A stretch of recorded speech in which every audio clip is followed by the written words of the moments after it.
Imagine walking through a peaceful mountain pass 5,300 years ago. The air is thin and crisp, the summer sun glinting off the eternal snow. You are a man of middle age, well equipped for the high alpine terrain, heading home. Suddenly, an arrow, fired from a distance of no more than 30 yards, slams into your back. The flint broadhead severs a major artery, and you bleed to death in minutes. Your body, along with your clothes, tools, and the secrets of your world, are entombed in a glacial hollow, not to be disturbed for over 50 centuries. This is not a legend. This is the true story of Ötzi the Iceman and his astonishing final day, on a crisp September day in 1991. The German tourists, Helmut and Erika Simon, were hiking in the Ötzi Alps on the Italian-Austrian border. They veered off the marked path and stumbled upon a sight that would rewrite prehistory, a human body, brown as leather, melting out of the ice. Initially, authorities suspected an unfortunate mountaineer from the modern era. The recovery was clumsy, using a jackhammer and ski poles, damaging the hip and back of the find. Only later, when a Neolithic copper axe was found beside him, did the truth dawn with breathtaking force. They had found a man from the Copper Age, a ghost from a time before the pyramids of Giza were even a dream. They named him Ötzi after the Ötzi Alps. What followed was not just an archaeological excavation, but a 5 millennia later crime scene investigation. A forensic puzzle that has unfolded in laboratories over 3 decades. Ötzi's body and belongings, preserved in the ice, offered a snapshot of life and a moment of violent death that is unparalleled in human history. His story is not a dusty tale of bones and artifacts. It is a story of a person. It's a story of a harrowing journey, a brutal murder, and the eerie immortality bestowed by a frozen grave.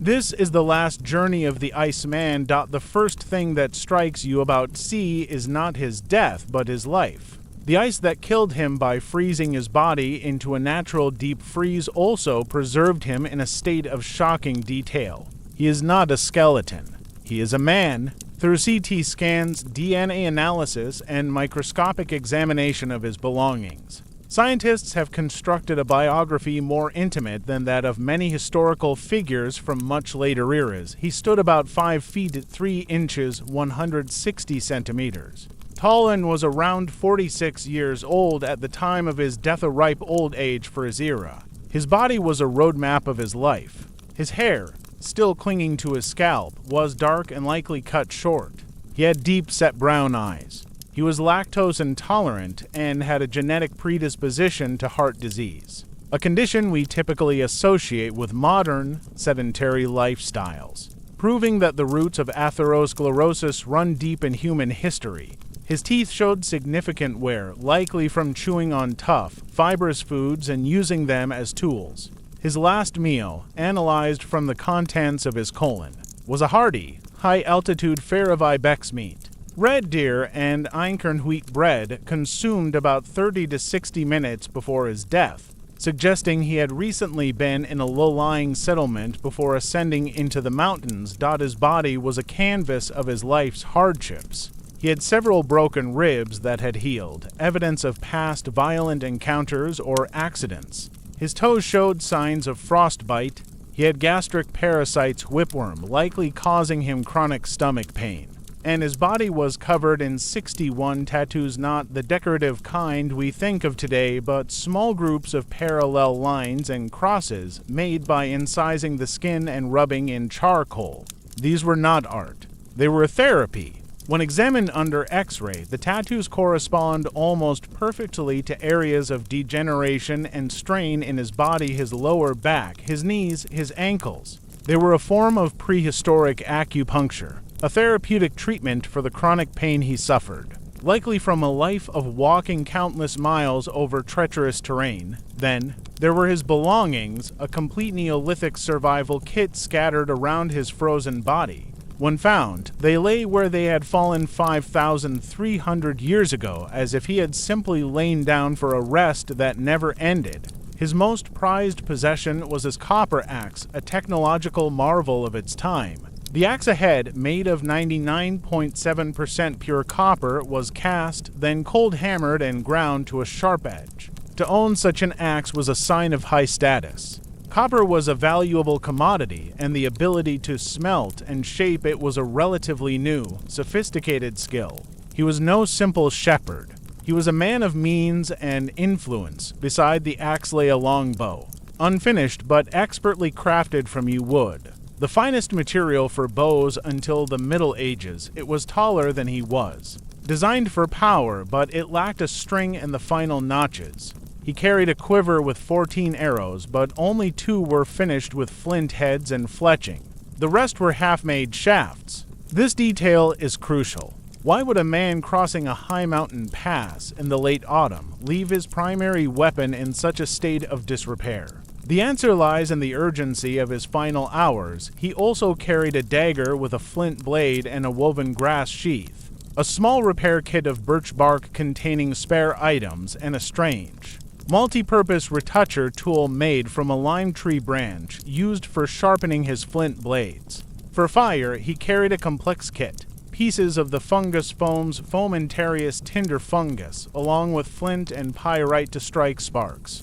To carry the precious embers, he used a unique artifact, a small pouch made from maple leaves, containing a complex bandage of interlined tree bark and a net of grass, all holding a layer of fresh maple leaves. This was his ancient equivalent of a Ziploc bag, designed to transport glowing embers for starting fires at higher altitudes. Most surprisingly, he carried pieces of birch bark. One was a container holding the embers. The other was a small, neat package containing a mysterious substance, charcoal wrapped in the fresh leaves of a medicinal fern. This wasn't for starting a fire. This was his personal, prehistoric first aid kit. The charcoal has absorbing properties, and the fern has anti-inflammatory and anti-parasitic effects. He was a man prepared for everything. This man, laden with high-status goods, a sophisticated toolkit, and the physical scars of a hard life, was making a journey. The pollen found in his gut and on his belongings told a story of movement. He had started in the lowlands, south of the main Alpine ridge, in what is now South Tyrol, Italy. He had eaten a final meal there. Then he had ascended to over 10,500 feet, 3,210 meters, into the cold, thin air of the Tsenjak Pass. Why? Perhaps he was a shepherd moving livestock to higher pastures before winter set in. Perhaps he was a trader, his copper axe a symbol of his profession, his goods to be bartered. Perhaps he was a chieftain returning to his tribe, but as he reached the pass, his journey was interrupted. He did not simply lie down and die. The violence of his end was not apparent for a decade after his discovery. In 2001, a routine X-ray examination revealed the shocking truth. Hidden in the soft tissue of his left shoulder, invisible to the naked eye, was a flint arrow head. The arrow that killed him had been removed, leaving only the barbed point embedded deep within his body. The wound had a large entry hole, and his coat was stained with his blood. The forensic analysis was clear. The arrow had severed the subclavian artery. Death would have come within minutes, perhaps seconds, from massive blood loss. He never even had a chance to pull the arrow Alphys transformed from a frozen relic into a murder victim. The investigation into his death became one of the coldest cases in history. The forensic team, led by Dr. Edward Egerter-Vigel, began to piece together the final, frantic moments of his life. They found evidence of a desperate struggle. On his hands and wrists were deep, defensive cuts, as if he had been grappling with an attacker or trying to fend off blows. There were bruises and contusions on his torso. On his prized dagger, they found traces of blood from 2 different individuals, as well as his own. On one of his arrowheads, there was blood from a 3rd person. And on his fur coat, near the fatal wound, was the blood of a 4th person. The scene that emerges is one of terrifying chaos. Ötzi was not alone in those high mountains. He was with at least one companion, and they were under attack. The scenario most archaeologists reconstruct is this. Ötzi and perhaps a few others were traveling through the pass. They were ambushed. In the initial skirmish, he managed to draw his dagger, possibly wounding one of his assailants. He may have fired 2 of his finished arrows at his attackers, but the fight forced him to retreat or move away from his group. He was isolated. In his final moments, he knew death was near. He didn't run. He did something remarkable. He set his precious longbow, still unfinished, down carefully. He placed his quiver of arrows beside it. He took off his heavy backpack and set it down. He laid his copper axe, the ultimate symbol of his status and power, neatly to the side.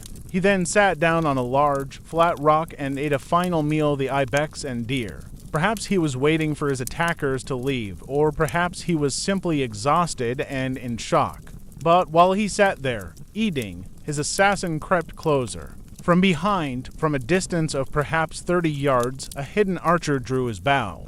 The shot was perfect. The flint arrow had sliced through his back, piercing his lung and the vital artery. He toppled forward, his left arm pinned beneath him. In his death throes, his right hand may have grasped for the arrow's shaft, but it was too late. Within seconds, he was dead. His killer, or someone else, pulled the wooden shaft from the wound,